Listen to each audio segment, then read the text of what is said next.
is when is it okay for a man to be not okay? Because I feel there's a lot of men that are walking around here with um, broken hearts and dry faces, which means we carry a lot of pain, but we don't show it. I don't get to show what I'm actually feeling. And the pain, it hurts, but I have to shake it off. There's a lot more to this straight face that I carry. And we need to talk about that so we can deal with it.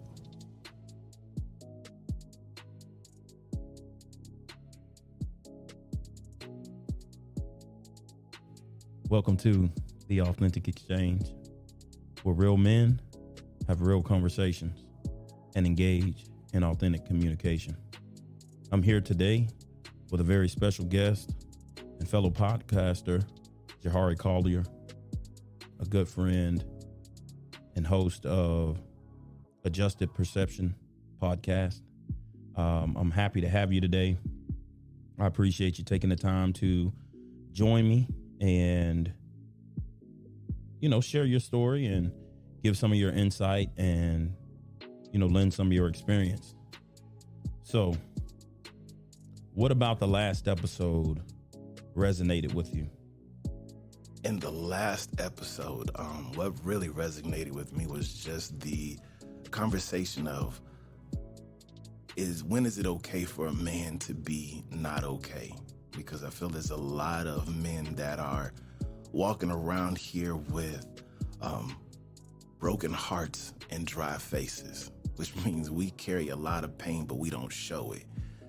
So I think that is something that definitely resonated with me. And it's like, yeah, this is a conversation that we need to have to help men and women just open up and understand that there's a lot more to this straight face that I carry. Tell me a little bit about the quote that you just said. I think that's very, very interesting. Can you give me a little insight into that? Well, I picked the quote up from my little brother, Darrell. He had a rap song that he has put out, and I titled it Important.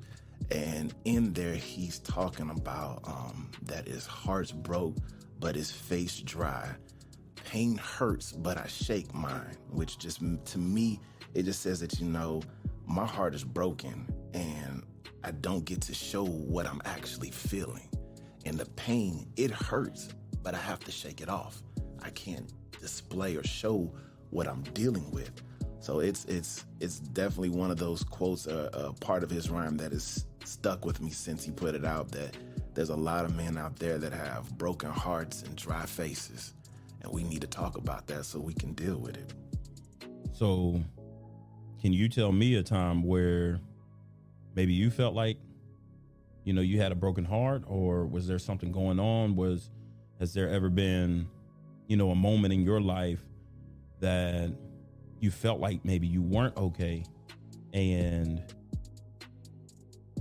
how'd you deal with it? Or is there any moment where you felt like you were in that type of situation? Yeah, definitely. It's definitely been a lot of times in my life, I have to say, that I've been in that situation. One moment that kind of resonated with me, that, I'm gonna say resonated, but that made me realize that sometimes men don't get the attention when they're dealing with stuff that women do. And it was during my separation with my wife. I was having a conversation with one of my sisters, and we're talking about everything that's going on. And in the midst of it, I'm realizing that what I'm dealing with is secondary to what my wife was dealing with. And everybody's thoughts and concerns were more on that than what I was dealing with, which made me just continue to look at it as like, man, men don't really get the acknowledgement or the freedom to have other emotions other than being angry and being happy. Those are like our only two authorized feelings. We can't be sad or depressed or display that we're in a moment of being lost. So when you came to that realization and you realized that, your feelings were kind of being put on the back burner and then it was really all about your wife, how did that make you feel? It made me feel lonely. It made me feel like nobody cared about what I was dealing with. Nobody was trying to understand or feel what I was experiencing. And it was just a terrible feeling that put definitely in a place of a depression, because it's just like, man, who cares or who's worried about what I'm dealing with? Who's going to help me through this? Who's going to support me through what I'm dealing with? And it just felt like I didn't have any of that. Not saying that they weren't there, but it didn't feel like I didn't have that at all. I completely understand. That's really what this episode is all about. Understanding and beginning to recognize and deal with and have these type of conversations. And again, I just want to express my gratitude and my thanks for your willingness to open up and share about this, because I think that it'll be very beneficial to, a ton of men out there that are experiencing the same thing. I've come to the realization that oftentimes we all deal with similar issues, and sometimes we lack the courage to have a conversation, whether it's with our boys, whether it's with our friends or our loved ones, for that very reason, because you feel like, hey man, they just kind of, push it off to the side.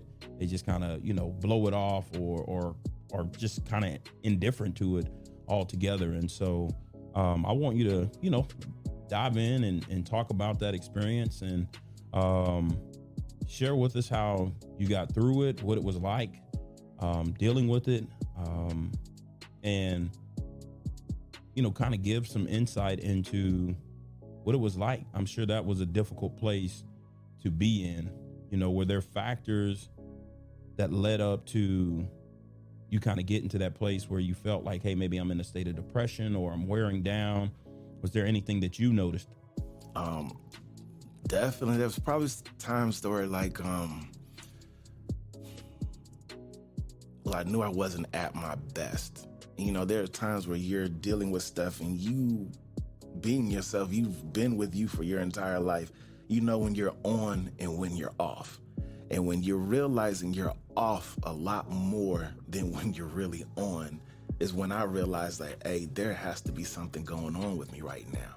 And opening up to talk to somebody isn't always the easiest thing to do, because a lot of folks don't really understand what you're dealing with. And then also, not everybody's open to dealing with that stuff because it's something that they haven't dealt with themselves. So it takes you to be open and vulnerable, and then even the person that you're dealing with to be open and vulnerable. But if you have one person that's open and the other person isn't, it kind of doesn't help the conversation to move forward, because then you may get looked at differently, which makes us hesitant to open up and say, hey, man, this is what I'm dealing with. Man, I feel like this. When she left, I felt like this. Or while she was gone, I felt like this. Or the kids, they're not giving me this attention. Or the kids are making me feel this kind of way. It's not a conversation you hear between most men. It's like, man, I deal with these other things that happen within a marriage or relationship, whether it's with your spouse or with your kids, that we deal with this stuff, but we don't talk about it. And that's just because growing up, we're always been told as a man, it's like, think about it. You have a little boy fall and a little girl fall. We look at the little boy and we'll tell him, hey man, get up, suck it up, stop crying. And we're basically already starting to train him to not deal with his emotions or the pain that he's dealing with. Okay. But the little girl, we'll pick her up, we'll brush her off, we'll baby her, we'll hold her, we'll tell her it's gonna be okay. And we kind of just let her be and deal with her emotions at that time. But as a little boy, we're not doing that stuff. We're starting to already train them in the mindset that whatever you deal with, you got to pick up and carry. Nobody's going to really help you through this. Take care of it yourself. So did you have the opportunity to express how you were feeling, or did you literally have to, bottle everything up and hold it inside yourself? At the time, I think I did a lot more bottling up, just because in the midst of the separation and stuff, because I was the one that initiated it, there was a guilt that I carried with it, because It's like, as a man, we want to take care of our family. We want to support our wives, our kids. We want to be the head of the house. We want to be that person, but then when we break and we're not that person, we deal with not being that person that we're trying to be. And it's a struggle that we have to mentally, one, become honest with ourselves to say that, hey, I'm not this person, but I have a situation that I need to work through, and I need to find out how to work through it. Just being honest with that at first, with yourself, will start you being able on the journey to talk with other people, because we got to be honest with ourselves first before we can be honest with anybody else. I absolutely agree with that wholeheartedly. Many people know one of my mantras in life is don't bullshit yourself. And, I say that simply because sometimes we have to get to a place where we can look in the mirror and have a hard conversation with ourselves, and really begin the process of addressing where we're at, whether that's mentally, physically, in hopes that we are able to gain awareness and move forward, in healing ourselves and making ourselves better, in dealing with or finding solutions to the situations that we find ourselves in. And so I agree with you wholeheartedly with that. Now, you said earlier that, we kind of hesitate as men. A lot of it does have to do with the conditioning that we receive growing up. You mentioned the fact that you may be looked at differently. What exactly do you mean by that? Well, being looked at differently as in not as strong. Your manhood is always challenged when you're not the stone statue that is carrying all the weight and leading the pack and doing all stuff. When you're less than that, then you're not looked at as much as a man. It's like you may feel like I'm not meeting the bar, and that's that less than there that we feel. And I think every man has a moment in time that we deal with it, whether it's quietly or out loud, that we feel that vulnerable moment, and we don't want to expose ourselves to that. We don't ever want to expose that because we're taught that showing any kind of vulnerability, somebody's going to take advantage of that. And then you're going to be somehow infiltrated and defeated by opening up yourself. So you don't expose any of your vulnerabilities. So I think you're 100% right.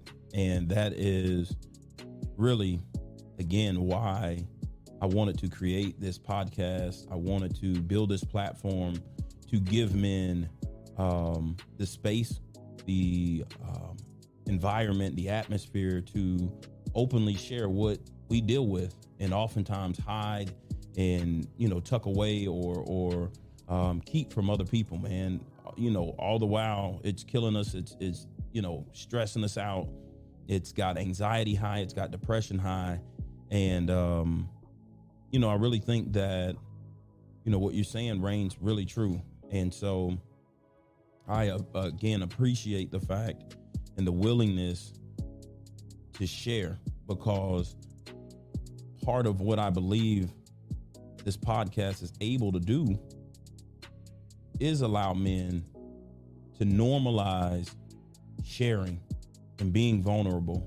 I think it takes a lot of strength. I think it takes a lot of courage to open up and to share. My bad about that. That's all good, brother. Look, this is the situation. So there was a meme that I caught on Instagram the other day that is an example of how society picks on men when they're vulnerable. So the meme was one, it showed how when Tyrese broke down online about not seeing his daughter, and that became a joke because it's like this man's on TV whining about not seeing his daughter. But have you ever lived through the experience where your wife, your girlfriend, your baby mama is keeping your kid away from you, and you're trying to be the father that you didn't have when you were growing up? So you're trying to be a part of your daughter's life. You're trying to be a part of your son's life. But because of the legal system, because of the way society is, it's okay for her to take the child away from you because she feels she has the right. I'm the mama. And they made fun of him on that. Or when Will Smith was dealing with the situation with Jada, finding out about August Alsina in that situation. They made fun of him in the midst of that, but that was a real vulnerable moment. Absolutely. That he was dealing with. And it's like, man, is it okay for us to have these feelings and emotions, to feel the hurt and the pain? And why is it that it's okay for us to have a joke made about it, than to realize that, hey, this is a person that's dealing with something, regardless of the money that they make and the position that they have in the spotlight. At the end of the day, they're human, and a human person deals with emotions, and they deal with all the same emotions. Whether you're a man or a woman, we deal with it. But the only thing is that society accepts it for a woman, but shuns it for a man. You're supposed to carry it on. Like when August Alsina was telling everybody how he felt about Jada and how that stuff hit him and it hurt him, they was like, man, he should suck it up. He's supposed to carry that weight. He's supposed to do this. He's supposed to do that. But at the end of the day, he's a person that was hurt. His heart was broke, but he wasn't being told that he was allowed to cry about it. He was like, you need to keep that to yourself. G code, whatever it is, because of the position he was playing, it was not being allowed for him to feel that way. So I was trying to pull this up just so I can say something about it. But it's just, to me, it's just really crazy how we see these people and we're watching them, but we're not giving them the opportunity or space to be vulnerable, to be human, to be safe in their emotions. And that's definitely one of the things, like when we're talking, it's just like, is it okay for a man to be vulnerable? Is it okay for us to deal with this hurt and pain? Yes, it's okay, but are you really allowing us to deal with it? It's probably a bigger question. It's like, are you guys really supporting a man dealing with his emotional pain, his hurt, his depressions, his shortcomings, the stuff that we don't talk about? Are you creating a safe environment for them to have this conversation? Because a lot of times the women that we're with, we don't want to talk to them, because the times that we have been vulnerable and open to them, they give us this verbal beating. Okay. And just like anything else, if I burn myself here, I'm not going to touch the fire again. Right. So if I open up and I'm bringing this information to you, you may not even realize that I'm opening up to you, but the way you respond to it will make me respond too. So I may not open back up to you that way again. It may make me pull that back from being honest about, this is how I'm thinking or this is how I'm feeling. And we need to be more accepting and listening to what people are actually saying and not taking this stuff to heart. And I know I'm saying a whole lot, but oh no, man, you are fine, man. So I guess my question to you is, how did you navigate it when you were feeling this way? When you felt the pressure? I mean, separation, that's a lot, man. Like you said, you're dealing with stuff with the kids, or different emotional needs, or depression, or anxiety, or just the stress of it. How did you navigate it? What were some of the things that you did? I did a lot of different things, some good things, some bad things. I did drink a bit more back in those days. I smoking cigarettes, and I'm not even a smoker like that, but I was smoking cigarettes just to try to find me a moment of peace, or to numb the feelings and thoughts that I'm dealing with, because I didn't know how to deal with them. Who could I talk to about this stuff? And then what is the response, or what are they going to think about me now? So now I'm having to deal with these thoughts and stuff by myself. Luckily, I had some people around that were into law of attraction, the universe, and meditation, which kind of helped started me on a journey on dealing with this stuff. But I also did go to therapists and psychiatrists and talk to them about this stuff, because I realized we carry a whole lot in, and if we don't let it out, eventually we're going to bust. Eventually, at some point in time, we're going to break. I think a lot of times we have a lot of health issues because we carry weight that we're really supposed to let go of, but we don't. Like I deal with migraines, and sometimes I have heart issues, and most of the time those things flare up a whole lot more when I'm stressing about stuff that I'm not either dealing with or talking to people about. And realizing that was having an effect on my health was one of those things that made me realize, like, I got to start dealing with this stuff. I got to figure out how to get past the fear of other people's opinions and their thoughts, and realize that at the end of the day, I'm looking for some help. And if these people want to laugh at me while I'm trying to find help, then they really ain't the people that I thought they were. So let me ask you this. Why do you think it's so difficult for us to release and let go of the thing that's hurting us? Could be a couple different things. I think it's the way the society looks at us. And then sometimes it's security. You know, we know this pain. So I'm comfortable with this pain. I know we had a conversation before. It's kind of like, you know, somebody who has a disability, and instead of going to get that fixed, they learn to maneuver through life with this disability. And even though, yeah, you can fix it, I don't want to fix it, because in order for it to fix it, I got to deal with what it is. And I don't want to deal with it. So, did that answer the question?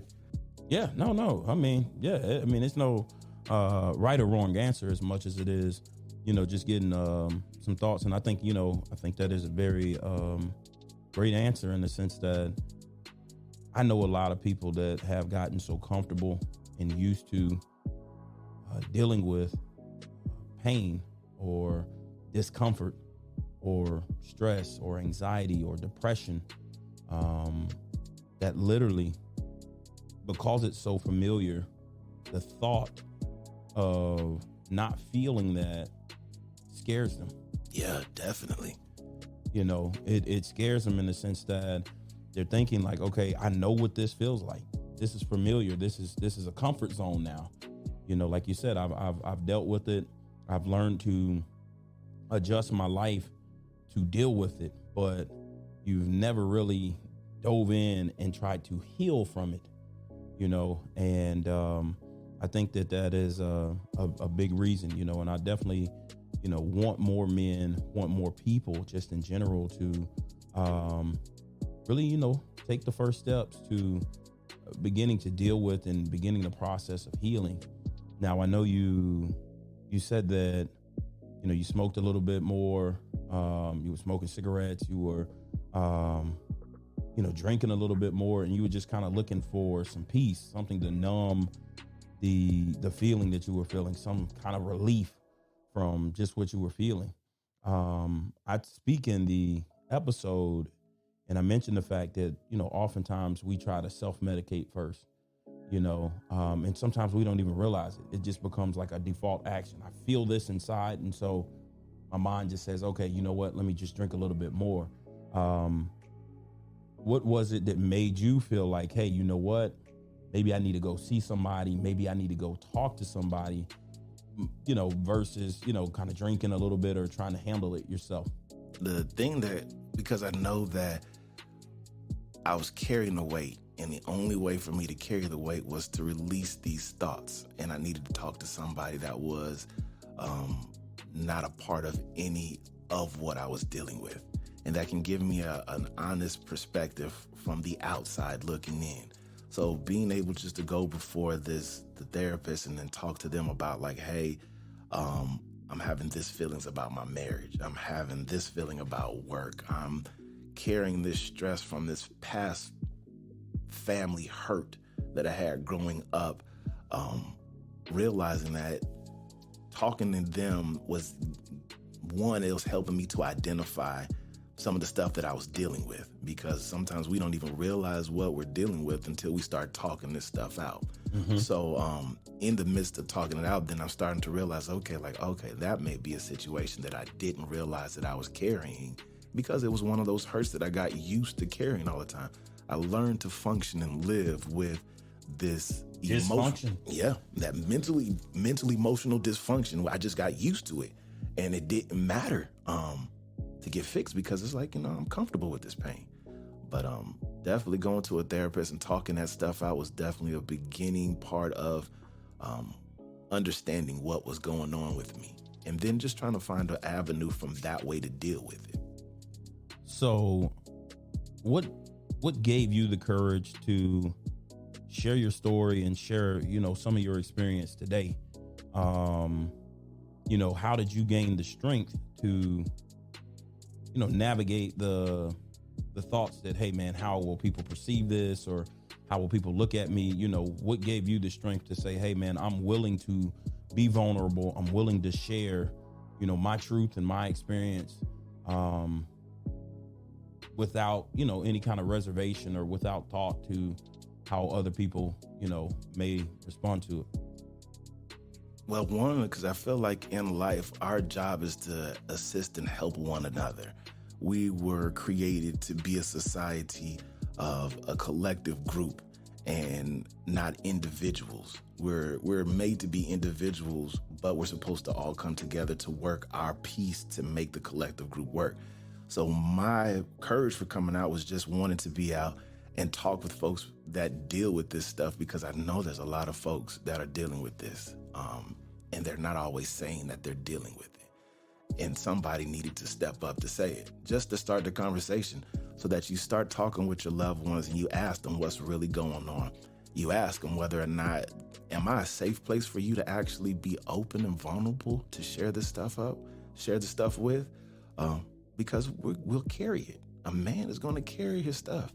What made me want to do this is because I'm a father of girls, and eventually one day they're going to get married to a man, and I want them to understand what we deal with and accept it, but also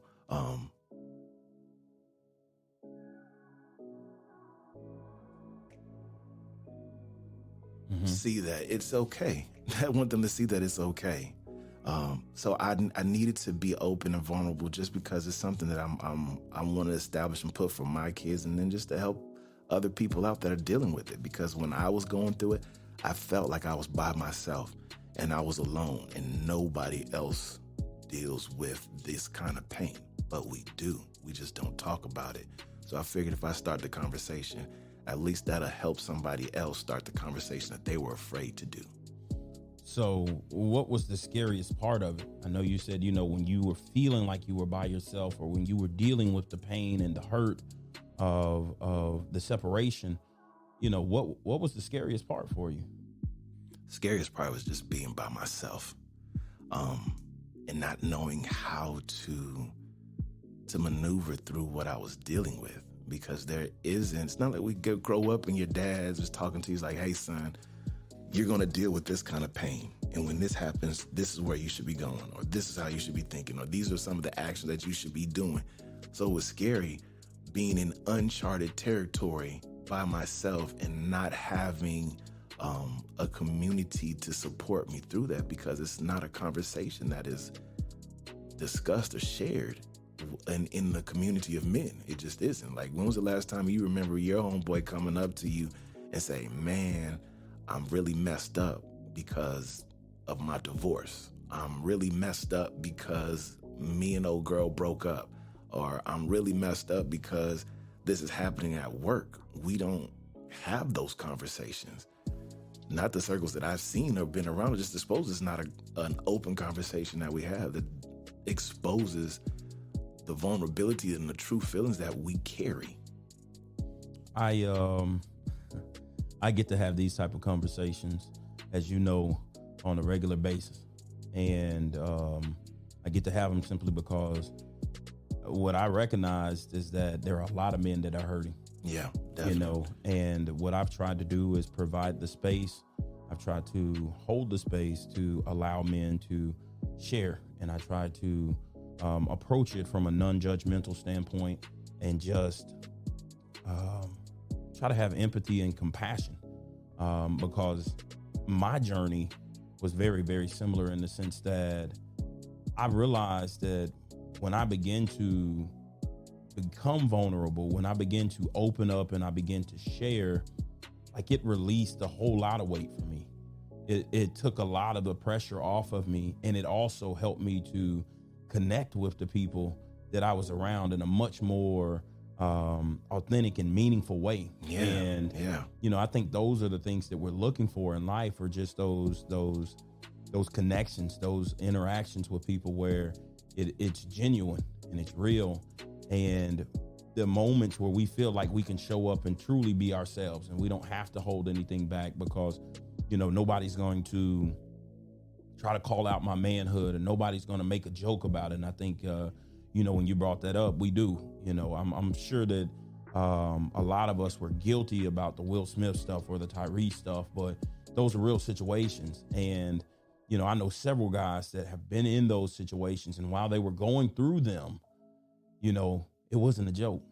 It wasn't funny, and so I just want to, try to keep these conversations going. I just want to, try to foster more of these conversations. And what would you say, or what do you think are some ways to do that? What would you have told your friends back then that you needed from them, or what would you, if you could go back and say, hey guys, I was dealing with this and I needed this from you, or you could have helped me if you had done this or you had done that. What's some of those things that maybe come to mind or you maybe think of? Well, first, let me tell you, thank you for what you do, because being one of your customers and a friend of yours that does come into the shop to get a cut from you, a lot of those conversations have definitely helped with some of this strength that I'm having today, is because your vulnerability and being open about what you're dealing with or what you have dealt with or you've seen and experienced helped me to be open about what I deal with also, because it made me connect with you with, I'm not by myself in dealing with this. And so learning from your experience helped me to deal with my experience. And so, like I said, it takes somebody to initiate that conversation in order for somebody to start, in order for other people to start talking about it, so that they're able to start managing and dealing with their stuff. Now, what would I advise or go back to my friends to say is, like, back in those days, it's just being present, asking those questions and sincerely trying to seek out what's going on with your friends and your people. I have a guy that I'm cool with now, and I do daily checks on him because he's dealing with some stuff right now. Okay. And I know he's not always open to talk about it, but I'm always wanting to make sure that he knows he has a safe place where nobody's going to judge him whether he makes a decision to go left or to go right, that he's cool with whichever one he does. I'm like, at the end of the day, I'm still your boy. I'm still your friend. I just want to let you know you're not by yourself and you don't have to shoulder this stuff alone. So that would be what I would tell my people from back in the day, was be like, hey, just being present and letting someone know that you don't have to shoulder this stuff alone, because it's not easy to deal with by yourself. But then also being a supportive person is not always easy to deal with, because you're like, I haven't experienced that before, so I don't know necessarily what to do. And you don't have to really do anything but be present, listen, and support. Yeah, no, I wholeheartedly agree. I think that a large part of it is just showing up and asking the questions. This episode I labeled a wellness check, and my call to action was really, hey man, men, check on the men in your circle, check on the men in your life, and really sincerely ask, man, how are you? How you doing, man? What are you dealing with? And I think, we have to begin to embrace this idea of dealing with our emotions and normalizing the idea that men do have emotions. Like you said earlier, the only thing that we look at as acceptable is, being extremely happy or excited about something. And we're limited or confined to being happy about certain things, or being pissed off and fighting and angry or upset, and so we have to get to a place where we understand that there's a wide range of emotions and that we are full emotional beings as well. And, I definitely think that this conversation is going to be powerful and helpful in that. As you went through your journey and as you, dealt with the pain and you begin to, have conversations and seek therapy and, just begin the healing process, what was that process like for you? It was like the journey of walking. Just as a baby, when you first start off, you're just turning over, moving yourself from left to right, and then beginning to sit up and then crawl. And in the journey of is healing was the same thing. Is because at first it was just like, let me be honest with myself about what I'm dealing with or what I'm feeling, and then being able to share that openly was the beginning of it. And then just realizing, okay, there are other ways to manage and deal with what I'm going through. That what you're dealing with is a temporary situation. It is not going to last forever, which is one of those false things that we tell ourselves, like, I have to deal with this for the rest of my life. I got to handle this, and this is all I got to do. I'm a man, so I got to suck it up and carry it. And that's such a false mindset that the world has put on men in dealing with their stuff. And through my journey, realizing that that's such a false thing, because you're limiting me as a man, saying that the only thing that I can have is be happy or be mad. But there are so many different things in that spectrum from being happy and being mad that I deal with, and being okay with that, with yourself and then with the people that you're around. Being okay with that is definitely a part of that journey. So that's definitely one of the things I say. So growing through that, knowing myself, being honest with myself, and then being open and dealing with those things has been my journey. So as time is progressing, even now, I'm not perfect at what I deal with when I'm dealing with stuff, but I'm definitely better than what I was 5 years ago, 10 years ago. And that's the thing, is that this is a progressive journey that you're going to always be working at, evolving and making yourself better. So it's just a journey that I'm on, and I'm enjoying as I progress through it. So, yeah. Well, I agree. It is a journey. It's a progression, and it doesn't just happen all at once. You don't just wake up one day and boom, magically everything is healed and everything is good, and you don't have any more challenges, or you don't have any more pain or stress or things that you deal with. And so learning great strategies and learning how to consistently talk and deal with the things that we deal with, or talk about the things that we deal with, are going to be really, really helpful to, progressing on that journey. And, it makes me wonder, were you able to, as you grown, I'm sure you picked up some different strategies and some different tools or resources. Have you kind of put together what I like to call a self-care routine, or is there something that you do to kind of protect your mental health and your overall, just your well-being? Because I think that's really what we're talking about is just the well-being. We look at it, and sometimes we're physically strong, but it's that pain, it's the stuff that we don't see inside that is really causing the most harm. And so, what have you throughout your journey been able to, pick up as tools and resources to create, kind of a system, a barrier, so that when things are challenging, when things are getting stressful, it doesn't just overwhelm you, but that you have buffers, you have, speed bumps or something in place that kind of sound the alarm. Hey, you know what? Maybe I need to go do this, or maybe I need to go do that. Some of the things that I do is one, I recognize that, okay, hey, I'm off today. And then I start looking, I was, okay, what can I do to start changing the way that I'm feeling? So one thing is that I know that the fight is a mental thing. So you have to get the way that you're thinking about stuff under control. So you need to definitely speak more positive things or think positive thoughts, and realize that there's a solution to whatever problem that you're dealing with.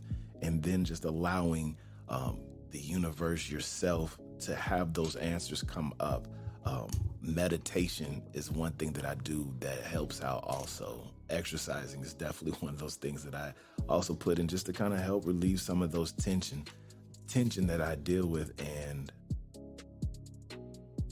definitely having to mentally encourage, motivate.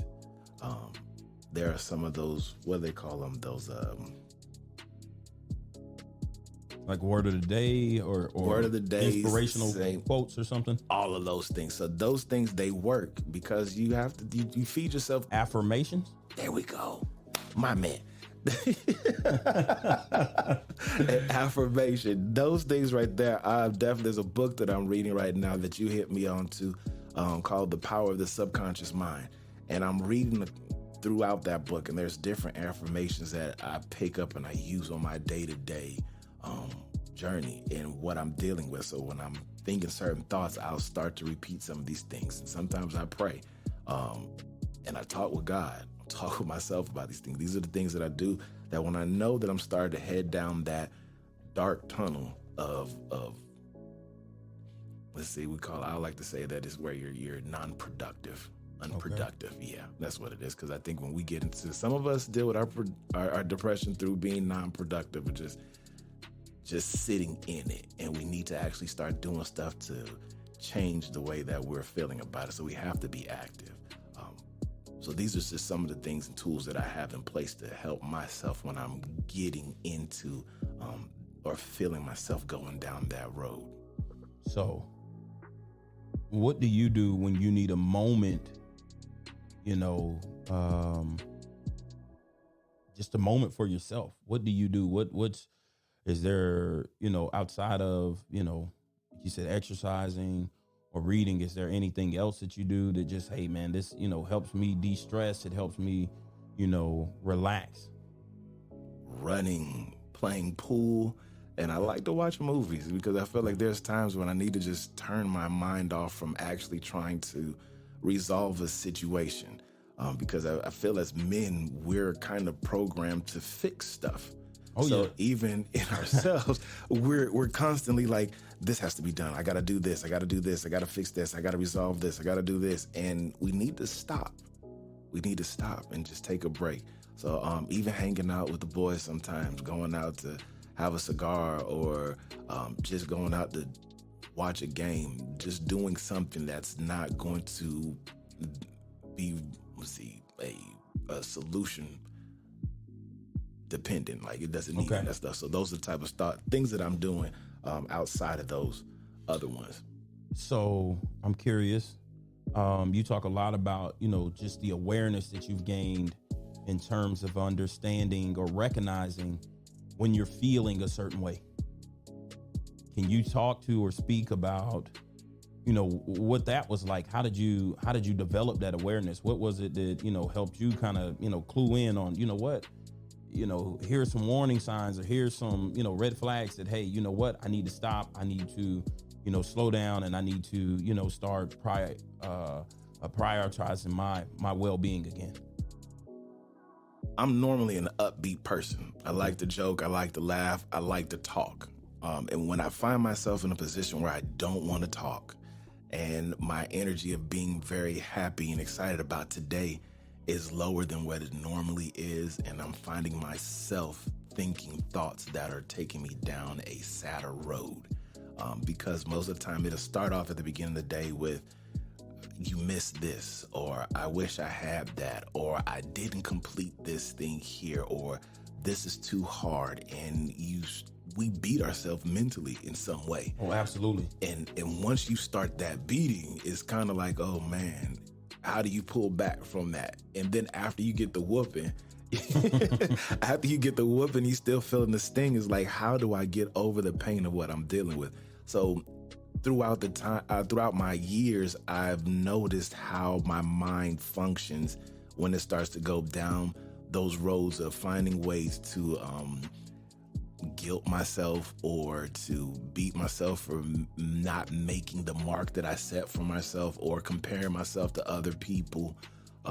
Things along those lines is when I realize, okay, my thought process is not really building myself up. So I need to start looking at ways to change what I'm thinking or feeling, because those thoughts aren't really a reality of what's actually happening. It's just what I'm thinking about myself. So I'm putting this judgment on me.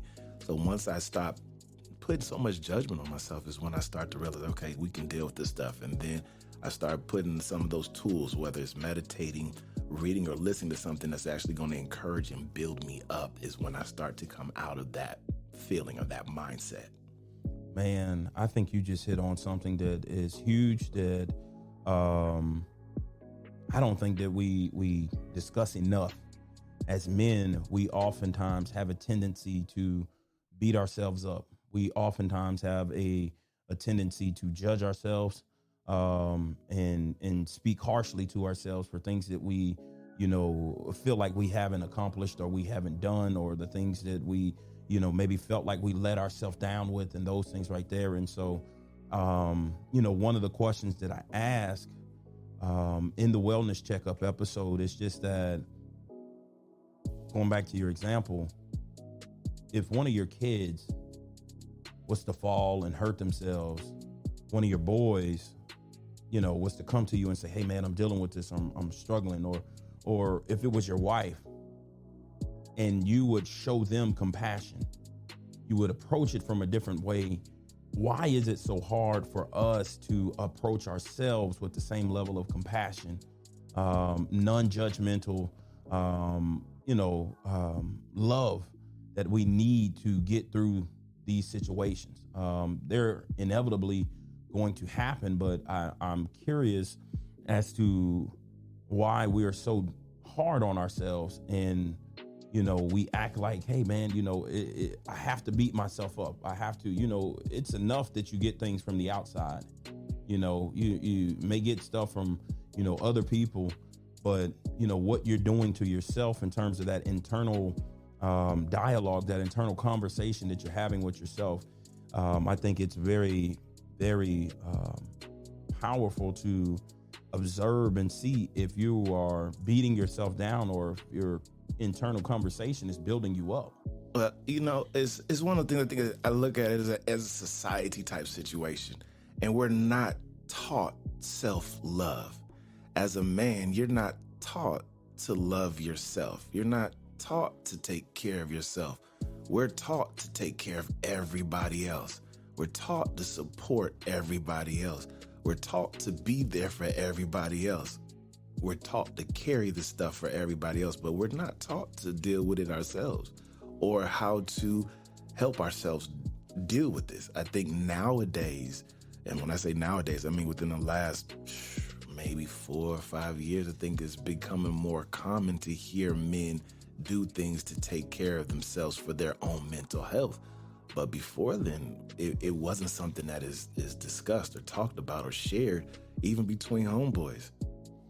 So what I'm hearing you really say, or the thought that it's spurring in my mind as I listen to you, is that we really have to learn how to shift what we feel like is valuable. We focus our energy, we focus our time on providing, and we feel like our value as men is wrapped up solely in what we can provide, how we can, find a solution to this, how we can fix this or how we can fix that, and how we can make things better. And you hit the nail on the head. We haven't been taught how to love ourselves, how to value ourselves, to understand that our value is greater than the possessions, the material things, the resources that we provide. And so we have to learn to take the focus from just being a provider of material possessions to valuing ourselves. Yeah. To really, being able to love on ourselves and, really feel like we're worth it.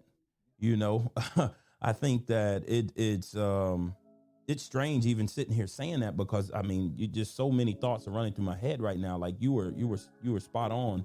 I can't ever remember, having any kind of conversation growing up thinking like, hey man, it's okay for me to show myself love, and so that's why I asked, a self-care or self-love routine, things that we can do daily to show ourselves love and to appreciate ourselves. But not only that, but I think that we have to learn to forgive ourselves for our shortcomings. One of the things that I normally do when I'm feeling like I'm carrying some weight on myself is I go look in the mirror and I say, Josh, I forgive you for, and I may list, hey, not showing up like this. Josh, I forgive you for, allowing this to happen to you, or for, not responding in this situation this way. And, I do that on a consistent basis because that helps me to check in with me. Do you do anything like that? I know you said the affirmations. Do you do anything like that where you, have a process of forgiving yourself for, whatever, shortcomings or issues or things that you war with yourself? Yeah, man. The crazy thing, I think I said the craziest thing. We had a discussion. He was telling me, he's like, Jahari, one of the things that you should probably do is go through the same process. Tell yourself that I forgive myself of this, and then make a promise to yourself that you're going to make this change or this commitment to yourself to doing that. So that has definitely been one of my things that I have incorporated into my day-to-day life now. It's like, I'm falling short, I'll tell myself, Jahari, I forgive you for fucking up on this. Yeah. I forgive you for not doing this right here when you were supposed to or whatever. And then telling myself it's okay. And then telling myself, hey, I commit to you that we're going to do this, because at the end of the day, it's you.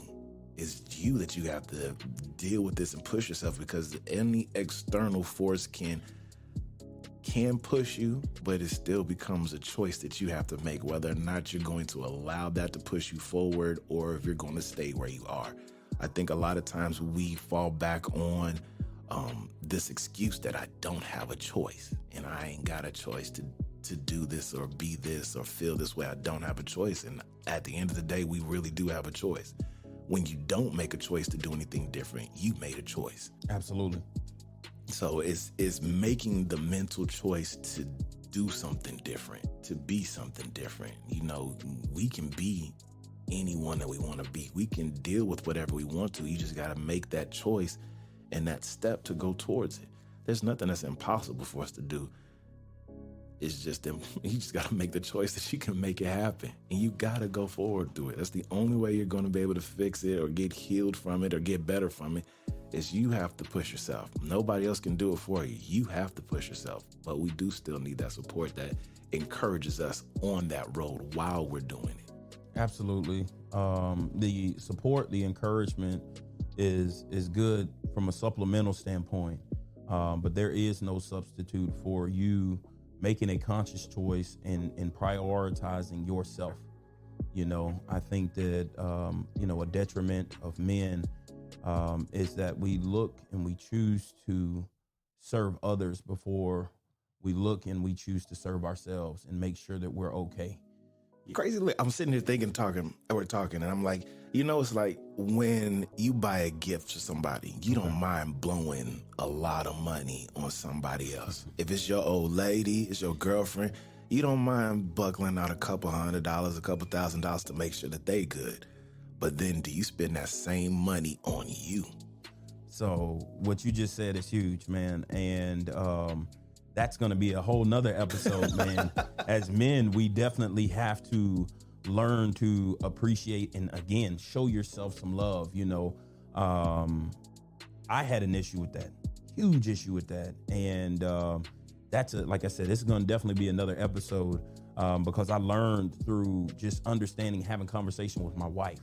It was really hard for me to receive, gifts. It was really hard for me to go, spend stuff on myself because I've been so trained and it's been so conditioned and ingrained in me that like I need to be making sure that I'm taking care of other people. I need to be making sure that they're straight. And so, when it comes a time or a moment where I'm thinking about doing something for me, it's almost like, maybe I should probably go do this for that person. And it's like, no, you have to get to a place where you prioritize yourself. One of the things that I say is that self-love and self-care is not selfish. And I think a lot of men have to understand that. I think we've been beat down verbally, through society when we, choose or take moments where we prioritize ourselves, and I think we have to begin to do that, normalize that behavior, because it's not selfish.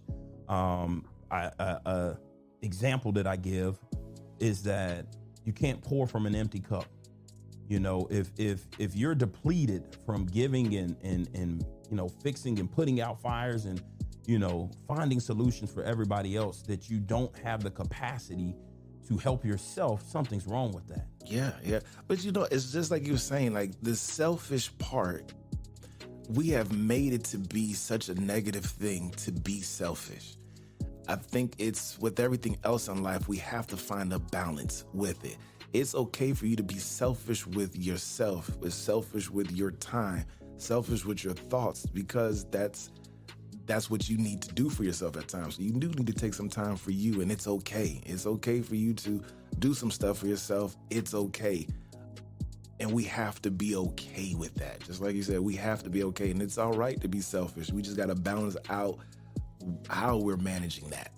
I kind of look at selfish, in my mind, I see it as being self-oriented, because selfish, when you hear the word, there has been such a negative connotation with this. Oh man, this person is doing this, or this person is, but I think it's that same mindset that we take. It's the perspective that we choose to see that word in that, holds us captive and doesn't allow us to fully, look and take care of ourselves. We end up as men sacrificing so much of ourselves, to take care of others and to do for others. And we often wear that as a badge of honor. Hey man, I neglected myself, so that I could do this, or I could, give this person this, or have this person could get that, or they could do this, or, I work, 60 hours or 80 hours to be able to provide this, or to do this, or to do that. But the reality is that you're wearing yourself out. And, what we often don't realize is that when we wear ourselves out like that, the true resources that actually, give us the meaningful connections and experiences in our lives get depleted. Our energy, the love that we have, because we begin to build up resentment from sacrificing ourselves so many times. I got to fall on the sword every single time to do this.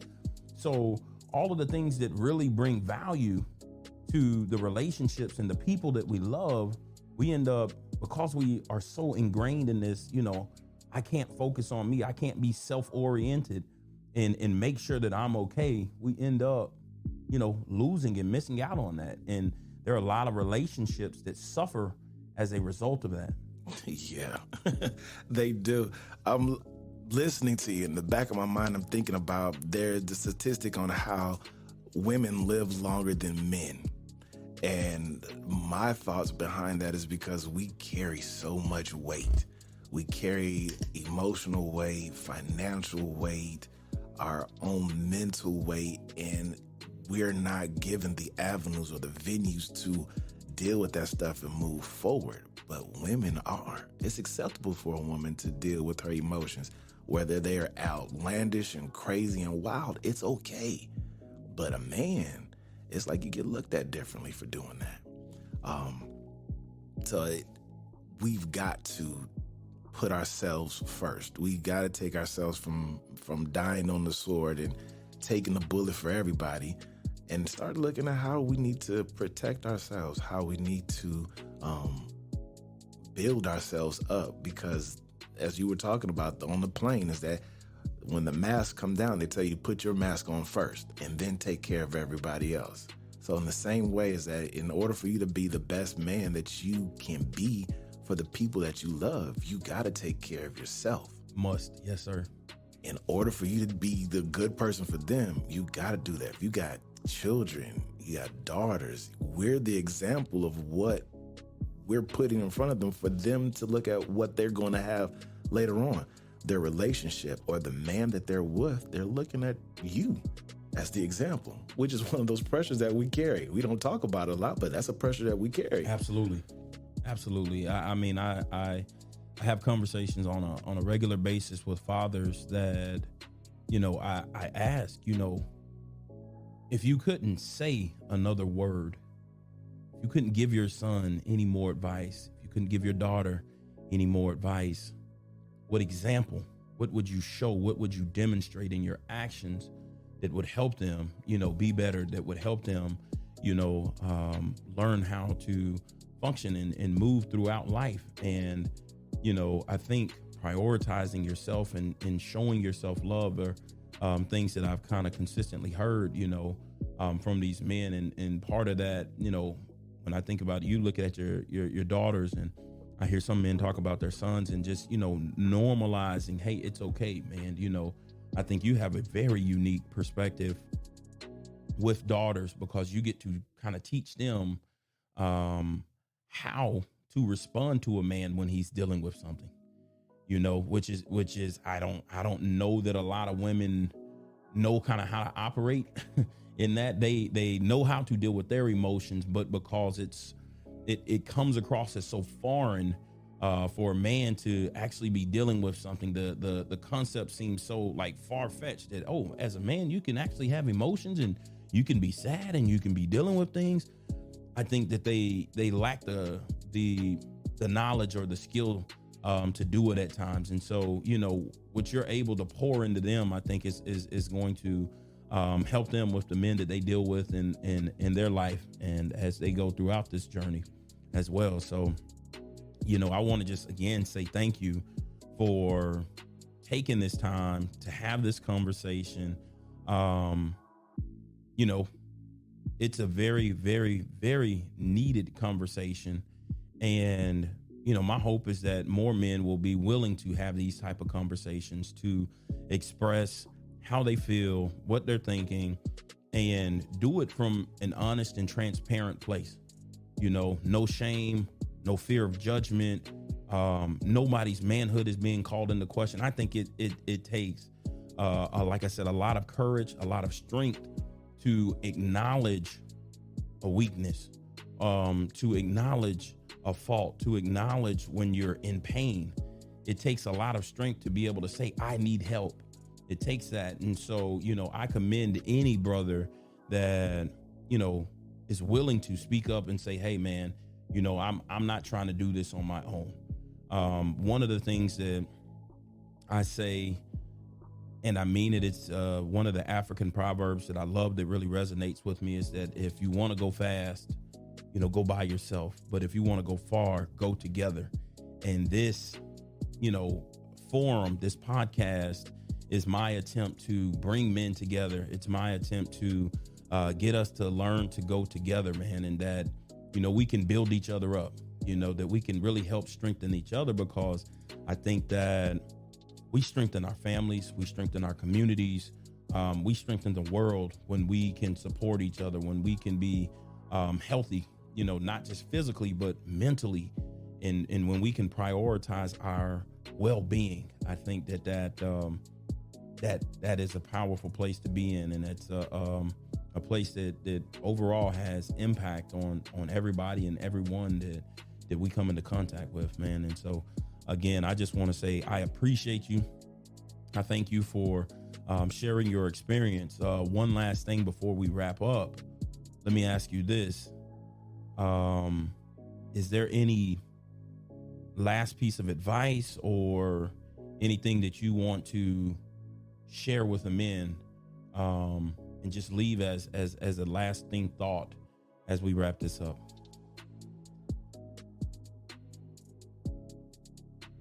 The thing that I would like to leave with you guys is that things don't get fixed unless you speak about it. We will take your actions and the way that you are as is if you never say that it's, a problem. So you can never fix. I was thinking in my mind, I'm thinking of like a squeaky wheel. We see the squeaky wheel, but nobody really cares to fix the squeaky wheel because the squeaky wheel is still functioning and doing what it's supposed to do. Okay. It's still carrying whatever load and pressing forward and making its way along the path and journey. But at the end of the day, that wheel is not supposed to squeak. And that squeaking sound is the cry out that, hey, I need some help and something's broke and I need to fix it. It's a red flag. That's a warning sign. And so I would say, men, whatever your squeak is, make sure it's known and get that fixed. And find a safe place to talk about the stuff and get that out. And women, understand that men are looking for a safe place. Can you be that safe place for your man or for your son or for your daughter? But we need that. So that would be my last thought is be a safe place for the people that you care about. Again, brother, I appreciate you, man. Again, this is Jahari Collier, podcast host and good friend. His podcast is Adjusted Perspective. No, it's Adjusted Perception. Perception. Oh. It's okay because the way that I look at it is like this is that. Adjusted perception is a perspective change. So if I can change the way that somebody perceives something, I can change the way that they see it. And we got to change their opinion in order to change their thoughts. In order to change their thoughts, that's what it is. Change your thoughts in order to change your opinion. We're working through this, people. We're working through it. We are. Again, I appreciate this, brother, man. I appreciate you so much, man. And I know that this will be a blessing to the men that hear it. And like I said, I appreciate you sharing your experience and just taking us through this and the willingness to help and support other men by sharing your story. I'm going to speak for you right now. You stop me if I'm not speaking for you in the right way. But I just want to say that I think that we are both willing to hold space, to have conversations, to be a safe place for any individual that is listening. I say it all the time. You can find me online at The Authentic Podcast on IG or The Authentic Exchange Podcast on IG or Twitter. You can reach out to me via email at The Authentic Exchange Podcast at gmail.com. Anything that you need that I can help, if you just need a listening ear, I'm here. I'm willing. Jahari, how can people reach out to you and connect with you? Right now, you can connect with me on IG at jville_boy, BOI. So it's going to be JVLLE_BOI. I believe that's what it is. You look me up, you'll find me. I'm the only one out there that I know of. But soon we'll have Adjusted Perception sitting out there so everybody can reach me on that way also. Because the only way that we can change the way that we see something is to change our point of view. And our perspective has to be adjusted in order for us to see other things differently. Being stuck in the same place, you're only going to see it from that one direction. So be open to look at stuff from a different perspective. I appreciate you, bro. Until next time, I'll holla.